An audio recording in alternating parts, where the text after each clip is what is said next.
Murkomen has delivered a fat warning to Azimio. According to Murkomen, the protests that were experienced yesterday, the country lost about 500 million. That is the revenue that is lost, that has been lost due to the ongoing civil unrest, especially by the Azimio brigade. This is a lot of money.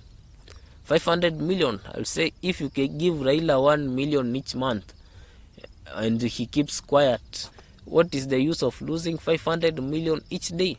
We have to realize that Kenya is actually a big economy in East Africa, and if we cannot think beyond our ego, especially as politicians and top politicians in this country, we are going to where Sudan is right now.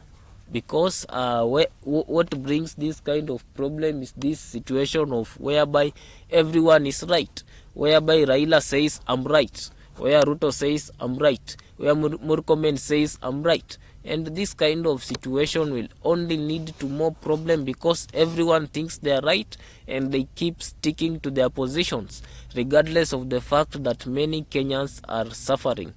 The global economy right now is suffering under serious problems and pressures, and there's a lot of problems, especially when you look at the Ukraine-Russia issue, and very many global dimensions of problems, many groups of problems that we cannot afford to be talking around, when in reality our life is being threatened here.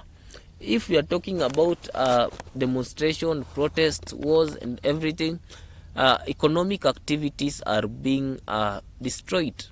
People, ruffians right now, for example thieves, they are getting confidence to express their skills in people's houses. People are losing valuable property to this kind of thieves. So this is what is happening in the country right now.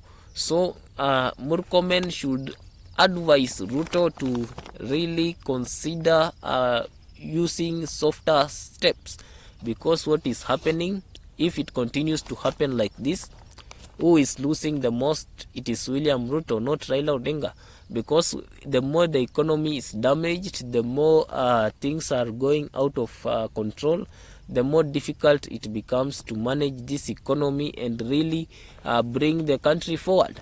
Because you cannot, as I said in another video, you cannot be fetching water with a bucket with too many holes on the bottom. So Ruto is trying to make this country grow, but protests, of course, are those holes that keep him backward. And the best way to handle this kind of issue sometimes is dialogue, and dialogue that is really geared to solving problems, and not just to cause other political chaos and other political problems, because suffering will result, and the more problem we get ourselves into, the difficult it becomes.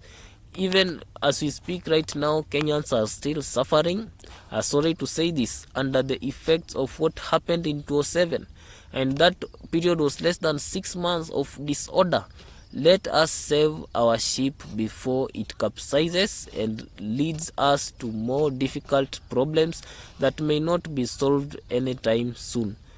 We have to remember that Kenya is one. If we destroy Kenya, we do not have any other hope. We will become refugees in other countries. So we have to really take responsibility, because right now the country is facing a lot of debts. It has to service a lot of debts. We cannot afford to make these debts unpayable, and the country becomes difficult to run. Thank you for watching this video. Like, share and subscribe.